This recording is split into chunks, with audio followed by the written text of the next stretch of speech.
You know, it did everything asked of it. I think the Usos, you know, it's hard for them to have a bad tag team match. I mean, they're so experienced in that. So it was a 3 stars for me. Mm-hmm. It's exactly the same as mine. 3 stars for me there. Now then we get what do we get? Bray Wyatt. I mean, I don't know what I make of these promos anymore. They're getting a bit stale for me. I mean, I'm a massive Bray Wyatt fan, but it just gets beyond the joke really, these promos, because, you know, eater of worlds. What bloody world has he eaten yet? I mean, none, as far as I'm concerned, is failed. I mean, you know, it doesn't take a lot to look into it, Matt. He hasn't conquered a lot. It's almost... It should be the opposite. It's going to be like I'm going to be seeing Bray Wyatt with some sort of complex that he can't do it soon, because these promos, they you know now they're getting a little bit stale because he can't back anything up he says. So I really don't like seeing them anymore, because I think it's damaging to him. And I've got to say, I wasn't holding out too much confidence this night. So when I saw that go up, I was like, oh, here we go again. But we'll get to that when it gets there. Now here's a fascinating match up that we got, Matt. We had the Jack Swagger, who's obviously gone to SmackDown to, I don't know, reignite his career in some respects, but he was up against Baron Corbin. And this match, I mean, I don't know. It wasn't terrible, but it wasn't exactly pay-per-view quality either, was it? No, definitely not. And the way it got here as well, I wasn't a fan of that, you know, Baron tapping out, but he didn't tap out. Oh, man, any excuse, isn't it? Yeah, again, you know, I like Baron Corbin a lot. I felt like this guy was going to get a nice solid push going on after the WrestleMania. But, I mean, WrestleMania, let's face it, as we've always said, this has got to be the one WrestleMania where all the winners made no sense. And this is another classic case. Baron Corbin wins the apparently prestigious, Andre the Giant Battle Memorial. I mean, it's a nightmare to win it, really, because it hasn't done anyone any favours from what I can see. And what the hell has he done with it? I mean, what have they put him in since then? A lot of matches with Dolph Ziggler. And now we're getting him up against it. I mean, for Baron Corbin, it's a win. I think that's all you can say. At least it's a win. But I don't know if I've enjoyed the feud on this. Not exactly great stuff, and I don't know that they're using him properly at the moment either. What did you make of the match itself, Matt? Because I mean, it just went over 7 minutes 30 seconds. Not long, very brief. Is that the right amount of time for these two guys? Yeah, I guess so. You know, you don't want this to go on too long. I think their styles don't really mesh very well. I'm also a fan of Baron Corbin, but I think this is a little bit... And I don't want to be too, like insulting of Jack Swagger, because I know he's a great athlete, I know he's got the skills, but just the way he's been booked the last few years, you know, he's very kind of a weak person, you know, in the actual story-wise.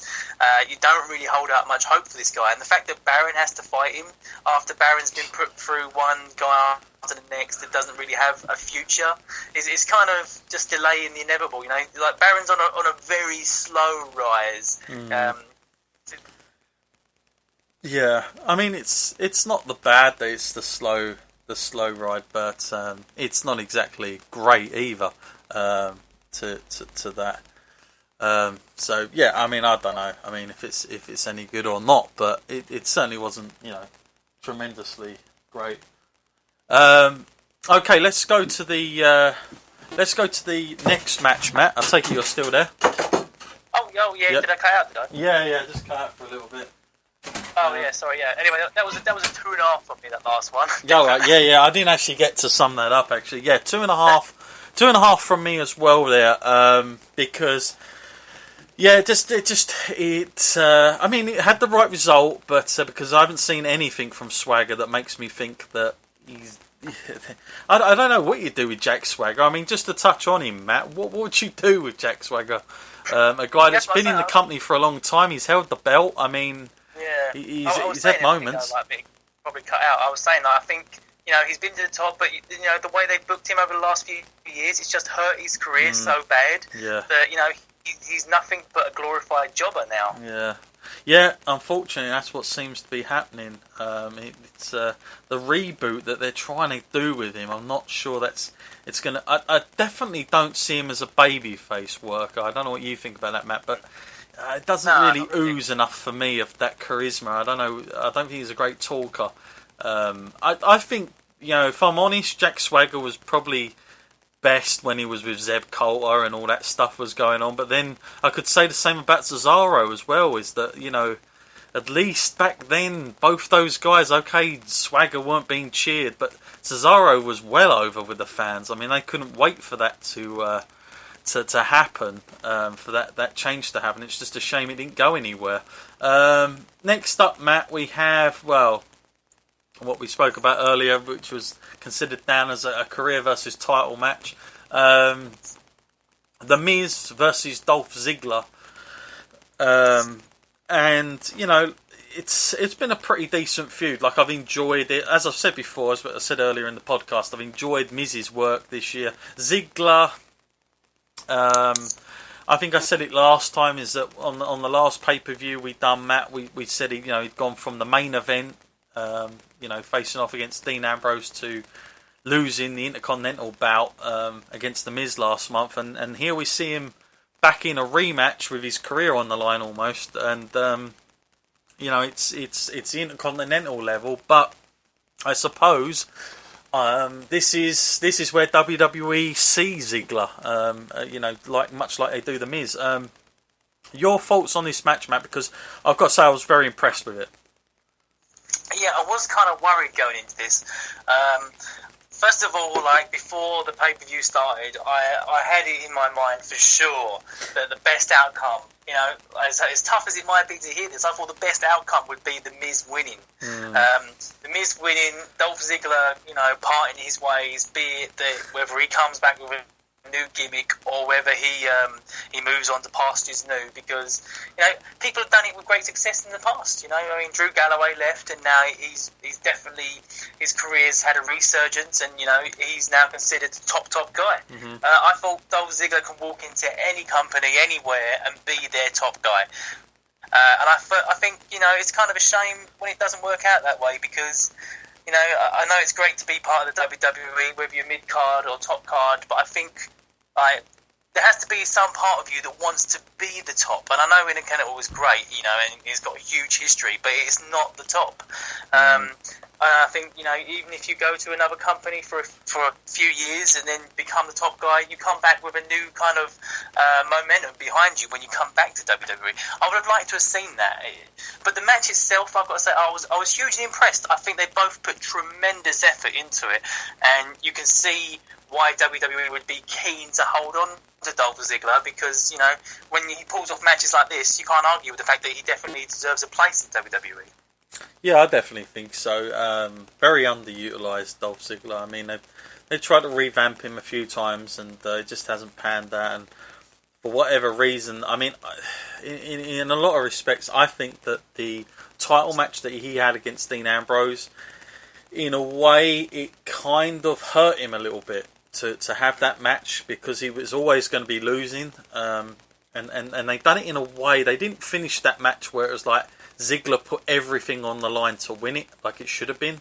Because going into that match at SummerSlam, Matt, he was so passionate that this was going to be his last chance. And in the match itself, it didn't really show that about Ziggler, which was disappointing.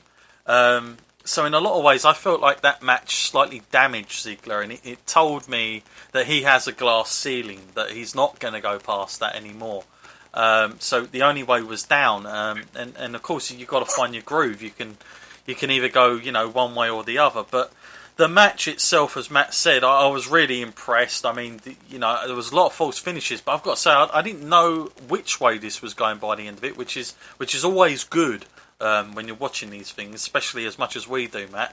Obviously, we had Kenny and Mikey come down as well when Maurice called them. Did you like all that stuff going on with the Spirit Squad, and did you buy into all that stuff? it was a little too much, but it wasn't out of the question for me. I mean, I felt like it wasn't needed. I felt the match was keeping me entertained enough, and it happened close enough to the end of the match that it didn't really matter too much, I suppose. Yeah, and yeah, in the end, Dolph Ziggler, gets a super kick and finally overcame the Miz to win and save his career, and was crowned the new Intercontinental Champion. And one thing I will say, Matt, is he got a huge pop. People wanted to see it, and I thought, I've got to be honest, I wouldn't have pictured that happening, even if you'd have said he was going to win that belt. I just felt fans might have been giving up on him a bit now, because we'd seen it too many times. But it got a great reaction, and obviously fans were with him on that. They wanted to see it, and in a sort of fan base that we're in WWE, it's hard, Matt, to always have the fans behind you in this day and age when you're the baby face. I mean, I think it's very difficult to have them always with you. But Ziggler, to his credit, he has kept the fans, hasn't he? I mean, he's not been a moment where he's sort of lost it and fans have been getting the ump. Despite how many times he's tried to attempt for these things, fans have not given up on him, and yeah, I thought it was a great feeling, and he got the win. What was your sum up of the match, Matt, and rating for that match? I think we got over it. I think we said it was a great match, and even if that was Dolph Ziggler's last match, I think he did himself proud, and I think that would have been all right if he'd gone out on that. But for me, I think the rating I'll give it is a 4. I mean, I know some people might say it was probably worth more than that, but when I'm looking at it, I'm looking at Dolph Ziggler, the character. I'm not looking at the real man that is behind the Dolph Ziggler character. And just going down this route, it kind of paints him into a corner. For me, I'd be thinking in my mind, right, okay, Dolph, this is your last chance, because you've been kind of underwhelming in the past. You've gone to the next level, and then it's been taken from you, and then you can't do that anymore. You've got to have a great run for this Intercontinental belt for it to work for me. And if that doesn't happen, then the only way is even further down the card. But yeah, 4 stars for me. Pretty good match, I'd say. I'll go with a 4 on this one. The same as the other one, but I've got to say, but out of the two, despite I do choose them both at 4, I think this one gets a slightly more of a nod ahead because of I felt it was a better constructed match than the main event. Say it was the main event, the kickoff match of the show. I did like it, and there was a nice feeling at the end, and of course the title change when it's like that and it's done well, works very well, doesn't it? All round. Next thing we get, Matt, Randy Orton is looking in a mirror. It's the Hulk Hogan Warrior spot, isn't it? Like all this, he starts tripping out. I mean, I don't know what I'm supposed to believe. Is this in Orton's head, or is this Bray Wyatt's magic? I mean, what on earth is all this, Matt? And sometimes you think to yourself, like, oh, Bennett, like, you don't know where you're coming from with this stuff. I mean, I know we all like broken match stuff, but WWE, they sort of choose their moments to put these things in, and I don't really know if I want to see it in a feud with a guy like Randy Orton. I don't know if it works effectively. Next he'll be doing it with Brock or something. You can imagine it, can't you? I don't know if I enjoyed that too much. I don't know what you thought about that, Matt, but those my moments. Kind of thing, they're trying to step away from this. I thought they called this the reality era. Is that reality? I don't really think so. Yeah, no, it was very strange. Now, of course, we get the what we heard the stuff from that Becky Lynch is not going to be involved in the match, Matt. And I know you messaged me actually to say that was on the cards. Up until that point, I actually hadn't heard anything. Which meant we were going to see Alexa Bliss against Naomi. What was your feelings on this? Because it wasn't exactly. This was pretty bad. I mean, it was. I don't know what to say about it, but the crowd, they just didn't care. I'm not even sure it was worth having a match. And what was even worse, Matt, was the result. I mean, this was like last time out when we saw Kane come out, and I thought surely Bray gets the win here, and he didn't. And this was another one of those cases. I'm like, why is your number one contender losing? I can't believe it. She's just lost.